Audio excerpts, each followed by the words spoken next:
Welcome to the Ironwood Strength Show. This will be the second episode, October 4th, 2023. And today I'm going to go over two things. One, I'm going to give you kind of an update on my training. Just actually got out of the garage or the gym just a few minutes ago, and kind of give kind of an update of where I'm at and what I did today and what I did Monday. I'm not always going to post. This show isn't going to be about my workouts, but it is going to be tied into kind of some of the things I go over as far as programming and um, periodization and things of that matter. So uh, we'll hit on it from time to time. We'll use that to tie everything in. Second thing I'm going to go over today is squatting. Something that I saw recently, and um, basically squatting and the myth that squatting is bad for the knees. So starting out, I just finished a transmutation block, and last week was my deload week. Completely just trying to get healthy again. I'm not necessarily real beat up. I got a little tendonitis going on in my left shoulder, shoulder bicep area. Nothing major.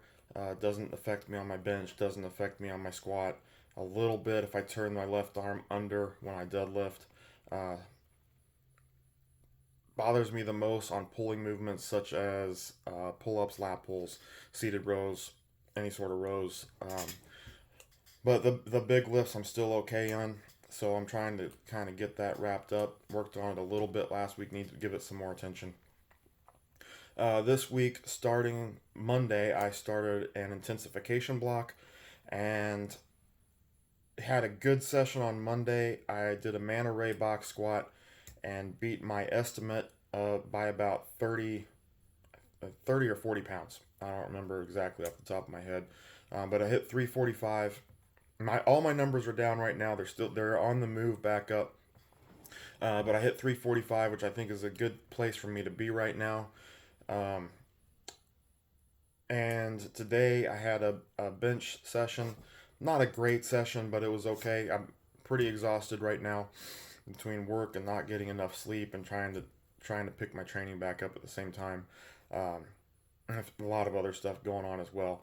But hit a three board press, hit 305. Might have been good for a little bit more, but I didn't have a spotter today. My training partner did lifted in the morning, so I'll have to try to get back in line with her. But she had to do it. She had meetings this evening, so hit 305. Hit 295 back at the end of May.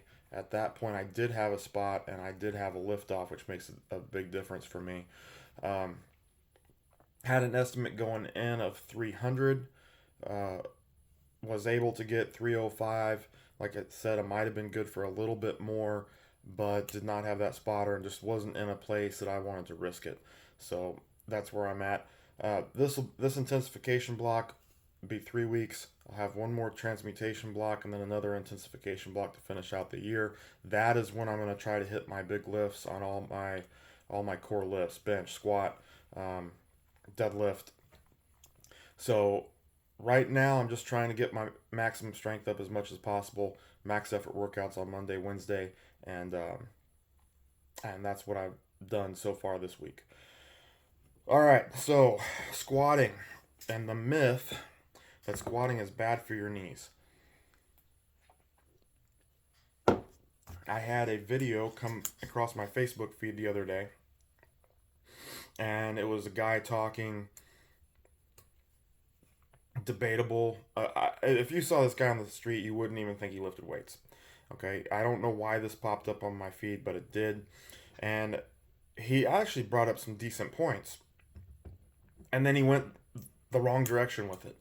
Um, and this is what I'm talking about when people listen to people because they once had an uncle that lifted weights 10 years ago and he could squat 315 and he says it's bad for your knees, so squatting must be bad for your knees, even though I don't know anything about lifting weights. um, this stuff drives me up the wall.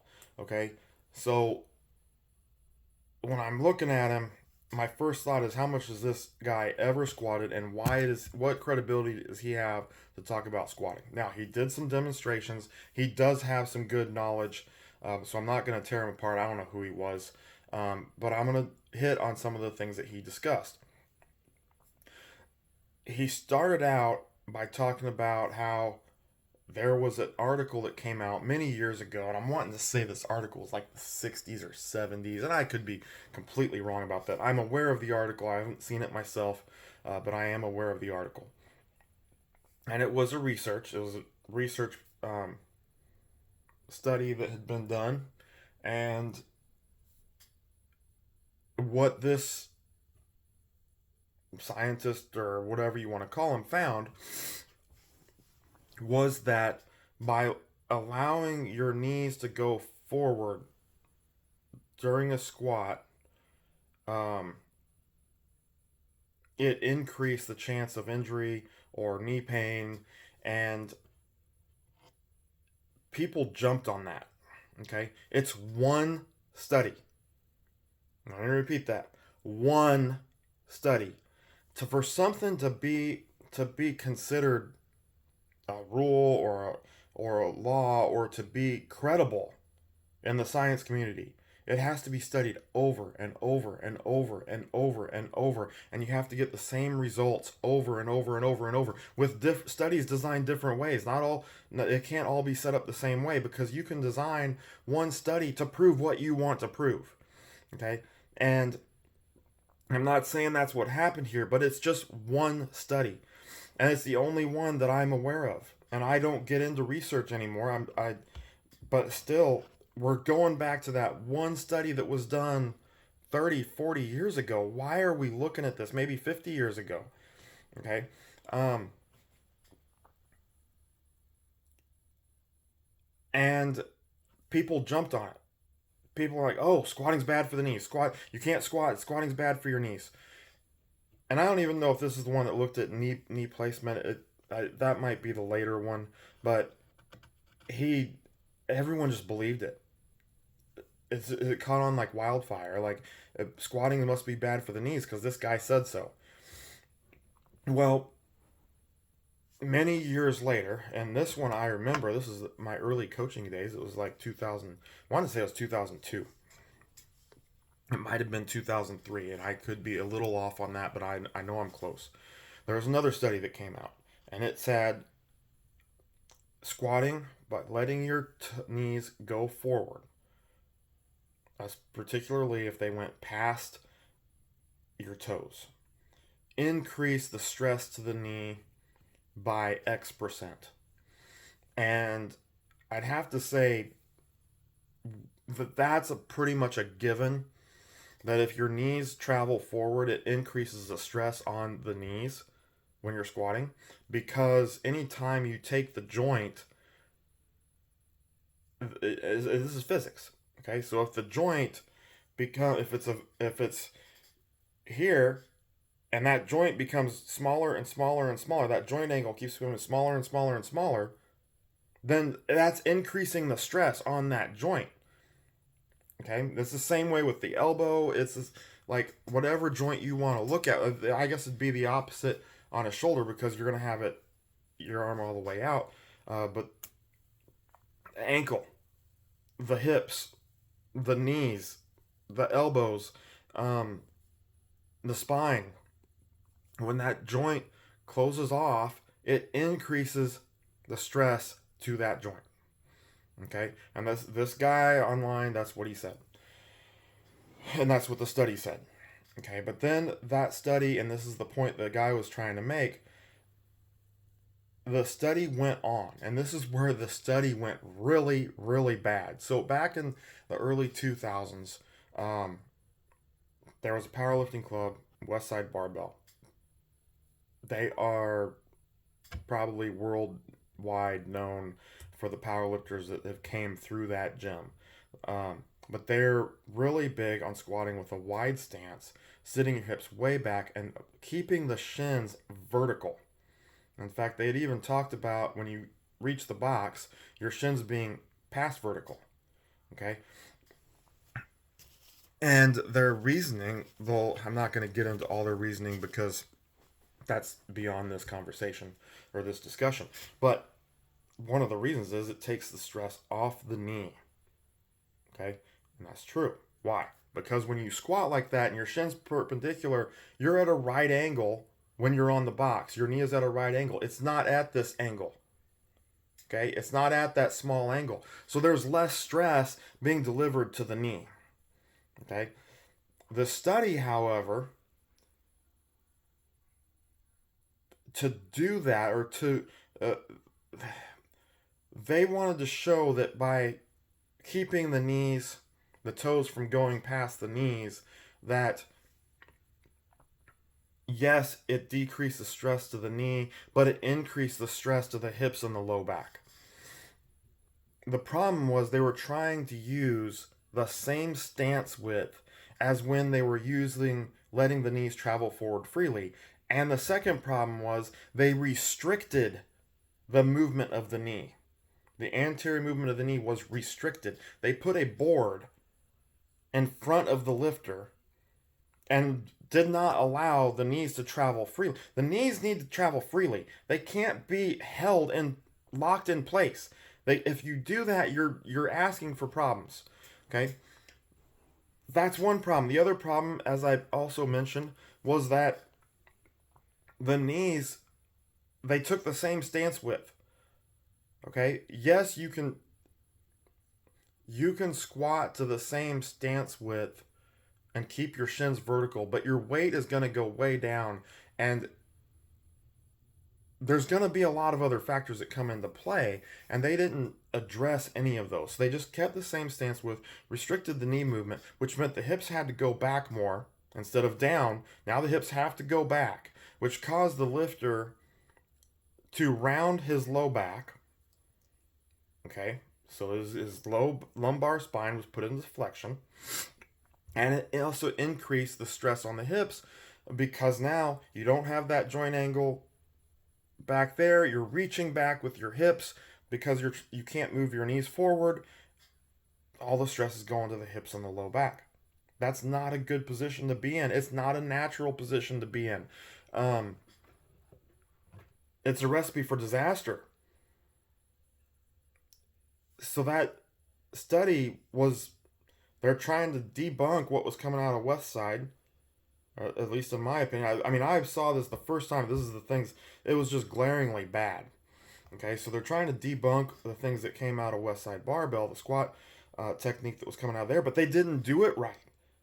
They didn't change the stance width to allow better movement of the hips and low back so that those joints can stay in proper position. Which, I mean, some people will argue this, but when you look at the strongest squatters in the world, they're strong because of of where they're strong, of the location in their musculature. That's why they're strong in different areas. They're strong in the hips. They're strong in the they're strong in the glutes. They're strong in the low back.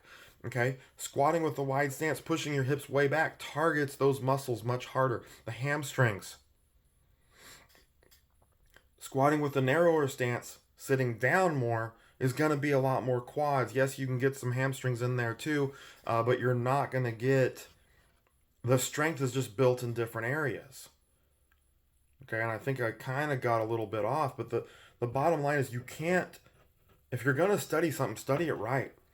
And if you're going to believe a study, make sure there's multiple studies that have targeted and that have addressed it in different ways, but still came up proving the same thing.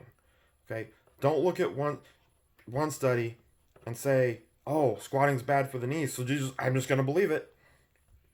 Don't look at the next study, which was horribly designed, and say, "Oh, well, yes, squatting increases the stress of the knees by letting your knees go forward, but it's bad to squat without letting your knees go forward because it hurts the low back." No, it hurts the low back when you do it improperly.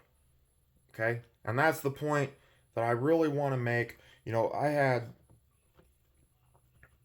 had my second cousin. Okay? back in, I think it was last December, we're all together for Christmas. I think this is the time, I don't know. And he's talking about, I don't squat anymore. Now, this kid's a pretty athletic kid. All right, he's pretty athletic, good football player, good baseball player. And he said squatting hurts his knees. Now, he's a catcher in baseball, so, he's doing a lot of up and down, and that's putting a lot of stress on his knees, although I've known catchers that squatted a lot of weight. Um, in fact, some of the strongest lifters on the last baseball team I worked with were the catchers. Um, but he said he's a high school athlete. He says squatting hurts his knees, so he doesn't squat. Okay, and I'm not good. I don't know if he even has a strength coach, or if his football coach does it, or what those coaches know, or what they've taught him. I have no idea. I don't know what his technique looked like. I've never seen him squat. I don't like to get into these discussions because when I'm discussing, everyone has their own ideas. Okay? I'd much rather have this discussion with another strength coach or with another qualified lifter than to have this discussion with people that don't have a solid knowledge of the field. And so I wasn't going to sit there and poke and prod and, well, why do your knees hurt? Well, maybe you should do this. If he does have a strength coach, I don't want to undermine the strength coach until I've actually talked to the strength coach and know what he's teaching him. I don't know any of these things. So I'm going to kind of go in the general path that I've seen many times in the past. One, how was he squatting? What type of technique was he using? Was it good technique based on the style of squatting he was using? My guess is, and after seeing this with hundreds of athletes, okay, my guess is his technique was off. And that's what was causing the knee pain. All right, almost guaranteed. I've seen too many athletes. I've seen it over and over again. Yeah, I got good technique. Man, my knees hurt. I can't squat today. My knees hurt. Yeah, well, you haven't squatted the way I've told you to since you've been to the school. So that's why your knees hurt. Okay, because now you're not just squatting every once in a while like you did in high school. We're squatting twice a week. We're squatting a lot more. Our volume's higher. Our intensity's higher. Your practice is harder. And now you got to combine those. Okay? So I'm kind of going off on that, but the bottom line is squatting's not bad for your knees. All right? Squatting with bad technique is bad for your knees. Squatting, you can squat deep. I always call it Olympic style, or you can also call it a full squat, where you have a narrow stance and you sit straight, not straight down. You kind of push your hips back, but you allow your knees to travel forward. Okay? And I don't care if your knees go past your toes. I really don't. If you lock in the other aspects of your technique, such as keeping your heels on the floor, not just heels touching the floor, but heels having pressure on the floor. Okay, because if you wear the wrong shoes, your heel in the shoe may stay on the ground. The shoe may stay on the ground, but the weight is shifting forward in the ball of your foot. Okay, anytime the weight shifts forward on the ball of your foot, the stress goes to the knee. All right, so if you're using that full squat, Olympic style squat technique, which is the narrow stance, sitting down more than back, allowing your knees to travel forward, and by narrow, I mean slightly outside shoulder width to shoulder width. And I've seen some people can get away with closer than shoulder width. But for the most part, shoulder width to slightly outside. Um, you can squat like that just fine. But keeping all the other principles of technique in check. Your feet, your do you have your toes turned out or not turned out? Not everyone can squat with their toes perfectly straight ahead. Okay? It's going to cause more issues probably in their back or their hips. But it can also cause issues with the knees. It can happen. Or what is the position of their hips? What's the position of their back? You got to look at all those things before you just start saying squatting's bad for your knees. Squatting incorrectly is bad for your knees. I've said it many times. I'll probably say it a few more times. You want to squat with a wide stance? more of a powerlifter style. I love that style. That's the style I know best. I used it with the athletes. I use both styles with my athletes actually. With a lot of the teams that I coach, I use both styles of squat. Um, but if you're squatting with a wide stance, you can still mess up your knees squatting with a wide stance, even though the stress delivered to your knees, generally speaking, and one of the reasons coaches like to use that style is to take stress off the knees. But if you're letting your knees cave in because you don't have the proper hamstring and glute strength to keep your knees out, then the stress is going to the knee. And I've seen people, I think squatting, allowing your knees to come forward with a wide stance is worse than allowing your knees to travel past your toes with the narrow stance. And that's just, I mean, from feeling it over and over and over again, I to me, it's worse with the wider stance. Okay, but if you squat correctly with the wide stance, now you're in a better position. Uh, Not a better position, but a less stressful position for your knees. Okay, um, squatting with what's things should you be paying attention to? Having the weight back on your hips. Okay, your heels should be grounded, but the weight needs to be back on your hips. Okay, you can have that forward lean, especially if you use a low bar position. The forward lean is fine. Okay, the forward lean with your torso. You got to have stronger abs and a stronger low back, and probably a stronger upper back. Your hips need to be stronger. But the bottom line is the stuff. People say squatting is bad for your back. Same thing as squatting is bad for your knees. No, it's not. It's not bad for your back because if it was bad for your back, we wouldn't have people now squatting raw. That's without a squat suit, squatting 1,000 pounds. Okay, because they'd all be injured. They'd all be jacked up, either at home or at a physical therapy clinic or in the doctor's offices getting MRIs, getting surgeries in the hospital because it's bad for your back. But that's not what happens. The strongest athletes keep going because they use proper technique based on the style of squat that they used. Squatting is not bad for the back. Squatting is not bad for the knees. Squatting incorrectly. Squatting with bad technique. That's what's bad for your back and bad for your knees. Can't emphasize it enough. Okay? And I hope some people watch this and get something out of this and share it with other people. Like, the information that gets passed around is so bad. It's so bad, and people believe it. And I think the reason they like to believe it is because squatting is hard, and they want the results, but they don't want to put that effort into it. There is no exercise that can replace the squat when it comes to building strength in the legs and the hips. No exercise. You can leg press all you want. It does not compare. You can do lunges all you want. And these are good exercises. I have no problems with a leg press. I have no problems with lunges. I love lunges, especially walking lunges. I think they're great exercise. Fantastic exercise. But it doesn't replace a squat. Okay? RDLs, good mornings. Great exercises. Phenomenal exercises for the posterior chain, for the hamstrings, for the glutes, the low back. RDLs also hit the upper back. Great exercises. They don't replace a squat. Okay? There's nothing that can replace a squat. So, my advice is learn proper technique, practice proper technique. Don't lift with bad technique. Lift with good technique all the time.